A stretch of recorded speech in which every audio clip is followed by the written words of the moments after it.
Hello, everybody, and welcome back to In the Trenches. Victory Tuesdays are fun. At the beginning of this year, I remember making a prediction that there's going to be a funky Super Bowl contender or champion, one or the other.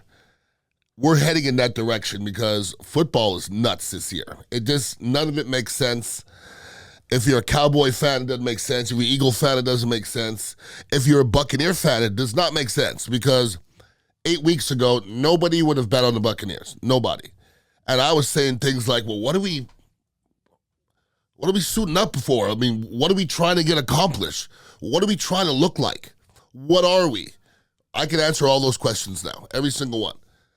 We're a team that runs the ball efficiently. We're a team that gets after the passer. We're a team that makes things happen defensively. We're a defense that has the ability to shut an offense down and make them look terrible. The Eagles, I don't know what percentage was the Bucs and what percentage was the Eagles. There was a certain percentage was the Eagles yesterday. They look hurtless. They just didn't look like, it looked like it was cold. It looked like the Bucs were playing in 75-degree weather and the Eagles were playing in 15-degree weather. They were running around like their hands were in their pants. It didn't look right to me. Something's not right with Philadelphia, that's for sure. And I hate when they ask for coaches' heads a year after he's in the Super Bowl. I hate it, but something looks a little different out there. And we're going to get to Todd Bowles later because y'all shouldn't even been bitching and moaning about Todd Bowles before the game, okay? I'm just telling you that. Because Todd Bowles has done some things throughout his tenure that nobody else has ever done. And that's crap he did yesterday to the Philadelphia Eagles. Todd Bowles did that. Todd Bowles did that. And he's figured out this team. He's figured out what we do well. He's figured out which players do certain things well. And Canales is doing the same thing. So it's going to be a funky year. If you started off a Baker fan, good for you. Because you're 100% right. If you started off you're a Baker hater, I would hope that you jumped on board. I wasn't a Baker hater, but I didn't love it, okay? But it gets to a point where it doesn't matter what your opinion is. It doesn't matter if you like Baker or not. It doesn't matter. Baker's really playing really well.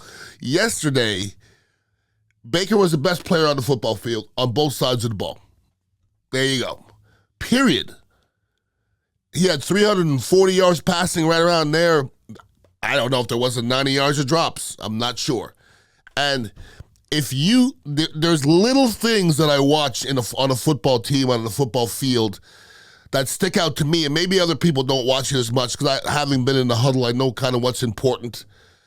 I like when people say, this guy's a leader, and I'm watching player, and I go, I don't see it.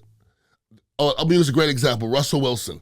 Everybody always talks about Russell Wilson being a leader. I don't think I ever saw it. I saw a good football player, but you're not necessarily a leader if you're a good football player. That's a fact. I don't care what position you play. I'm going to say this about Baker Mayfield, okay? I'm watching in between snaps, and I'm watching huddles, and I'm watching the way he conducts himself, and I'm watching the way his players play for him. And there's not too many players that are strong enough for people to play for him. And I'm going to say this. The most telling thing that happened yesterday for me is when Fletcher Cox got a sack and laid on Baker Mayfield, and 4 Buccaneer linemen were in his face within 1/2 a second. That means a lot to me, okay? That's football to me. I wouldn't even give a crap if somebody swung on him and took a penalty. That's what football is about. And they don't have to do that. That's Baker Mayfield doing that. That's their brother. And I'm hearing the way Baker Mayfield's dealing with his teammates, sitting down with the defensive players.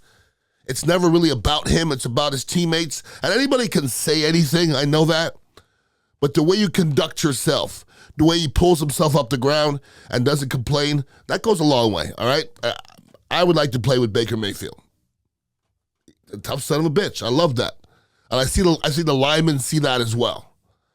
So, doesn't matter anymore if you like Baker Mayfield. If you're a Buccaneer fan, you say you're a Buccaneer fan, it's time to flip the switch and start cheering for Baker Mayfield. Here's another switch. Can you start cheering for our head coach, please? It made me sick to my stomach that we're in a playoff game in a year that we thought we were going to be coming last. We're in a playoff game, and everybody's talking about if Todd Bowles loses, that's what I heard all week long on sports radio. If Todd Bowles if he loses, what about embracing what we're getting accomplished? Forget about that. You think if Todd Bowles lost yesterday, he deserved to lose his job? Why? Because he overachieved this year? You can't tell me Todd Bowles didn't overachieve this year. No way. No way. That team out there that Buccaneer team yesterday looked as good as any other team this week. All right? Any other team. They're going to Detroit. Oh, well, did you see what Detroit did to us last time? Did you see what the Eagles did to us last time? Did you? Playing a team for the second time is never the same. Never. Okay, there's adjustments, and obviously you've seen that Todd Bowles and Dave Canales are able to make adjustments. Well, all right? Dave Canales is making money. Baker Mayfield's making lots of money. Facts. If the Bucs don't sign him, he's going to be somewhere next year making a lot of money. He's doing that, okay? Because not only, and as we move forward, my mentality towards Baker and Mike Evans and Levante David and a couple other players is changing.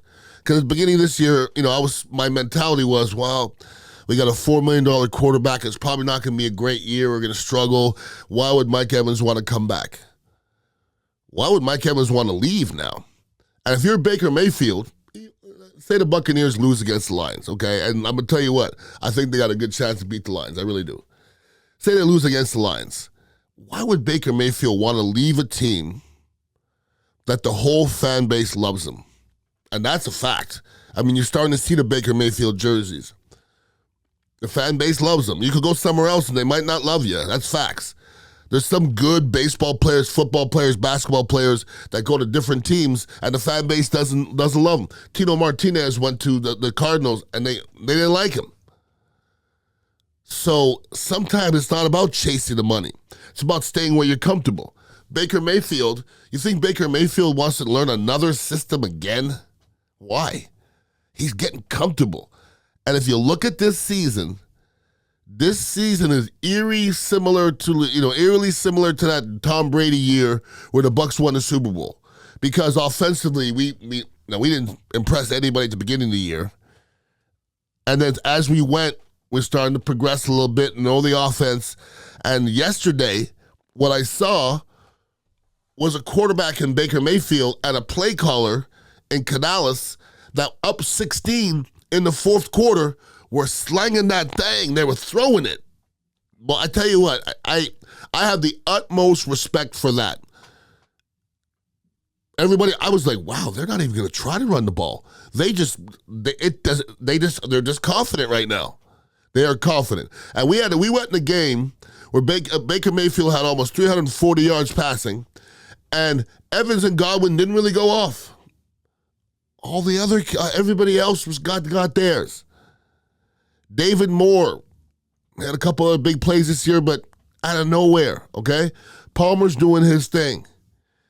I said about 3 weeks ago that Otten is starting to win me over, and Otten has won me over. He's won me over. He can play. And he's starting to become that confident dude. Sometimes it's not about your ability. It's about how you understand defenses and how you read defenses. And clearly right now, with all the targets he got yesterday, he's doing a better job of reading defenses. Now, the Eagles couldn't tackle at all. That was one of the worst tackling games I've ever seen in history. It just looked bad. The Eagles, it just looked like they packed up their vans already and they're ready to get out of there. It's sad, and Sirianni had to be looking at everybody like, what the hell is going on here? I don't get it. I mean, this team you got to feel they have a championship mentality. They didn't look like it yesterday. They really didn't. And I have to talk about the Dallas Cowboys too. Do you see them? Now, the Dallas Cowboys, okay, the whole year I'm like, that's a good football team. And this is what's wonderful about the whole thing. Dallas Cowboy fans are the loudest fans on the planet, all right? Wait till you see, this is the year. Boy, I tell you what. next year y'all going to hear it because nobody's going to want to hear your crap next year. But it was the same as last year. Boy, they didn't play at all. The Eagles didn't play at all. The Cowboys and Eagles didn't play at all in a playoff game. At all. They didn't even fight. The Cowboys look like they laid down. The Eagles look like they laid down, straight up. And the Buccaneers are out there. And Jason Light looks like, all of a sudden, a genius for Zion McCollum and Cansey. Everything going on at Canales. Everything. He looks like a genius. Baker Mayfield. Everybody knows how critical I was on Gerald McCoy way back in the day because I didn't think he was nearly as good as everybody thought he was, okay? I still think he deserves to be in the Ring of Honor. Elijah Cansey yesterday played better than Gerald McCoy ever played in a single game. I'm just go look it up. And I didn't even look at his statistics. I don't give a rat's ass about his statistics. I don't care. He affected the game more than Gerald McCoy ever did in the history of his whole play here in Tampa Bay. I'm just telling you. Cansey is learning quickly. I spent a little time with Warren Sapp last week on Beckles, on Brooks and Beckles. We got a chance to interview him. He came by Dignitary Cafe for a bit. This kid's not Warren Sapp. He's got a great get-off, and he's wiry, and he's figuring it out. Warren Sapp wasn't that great his rookie year. He wasn't. He wasn't as good as Elijah Cansey. Ask him. Warren always say, I was one of the very few people on this planet to ever put my hands on him because I got the chance to block him in his rookie year, and nobody ever blocked him after that. That's true. That is true. I blocked him a little bit in practice, but after that, it wasn't happening too much. Elijah Cansey's huge right now, all right? Yaya Diaby. These are all guys you bring in, and they're all overachieving. I asked about 5 games into the season, 6, 7 games into the season, who is overachieving, and we didn't say anybody. Now I can say who's underachieving. There's a lot of people out there doing their thing.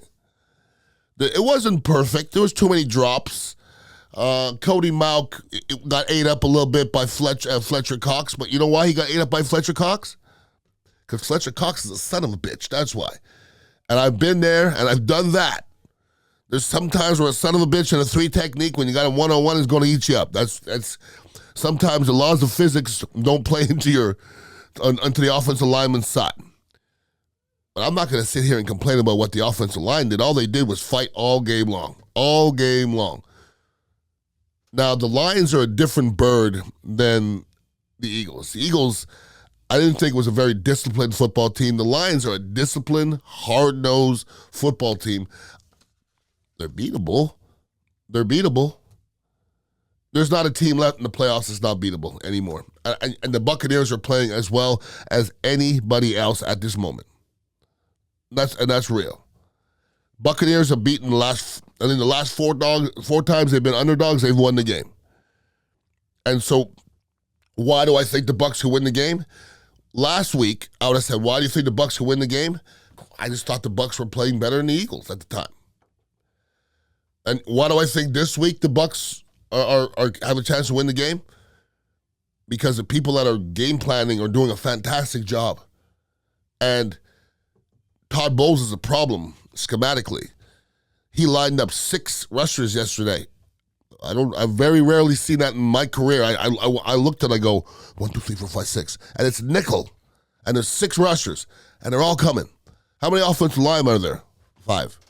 They're just telling you. And they played a soft coverage and they attacked. They just told Jalen Hurts, you got to get that ball out. And it worked all game long and they could not figure it out. I mean, remember this. The next time there's another ebbs and flows in the season, you know, and you want Todd Bowles out. Remember what he did to Philadelphia. Remember what he did to Carolina. Remember what he did to the Kansas City Chiefs in the Super Bowl. People start to forget that. You're forgetting that. He was a defensive coordinator, so, you know, maybe we should be showing a little bit more love to Todd Bowles out there. I appreciate what he does, and I appreciate what he's doing right now because my Buccaneers are still in it. We still have a chance, and it's not crazy anymore to go to Detroit. And it wouldn't be crazy for Green Bay to beat San Francisco, and then we come back home and have another home game. I'll take any other game, but listen, for us to be here right now, there's a lot of people in that organization to get A+. And that wasn't that way 8 weeks ago. It's definitely a lot of A+, up and down. Anybody wants to hit me up, I'm definitely out there with some other podcasts, Brooks and Beckles. My Instagram is Ian_Beckles. And come over here by the Dignitary Cafe and watch the game with us on Sunday. It's at 3 o'clock. And if you're a Lions fan, you're invited anyways. We got a nice big screen for you to watch. Everybody have a wonderful week. And let's celebrate, man. This is beautiful. Peace out.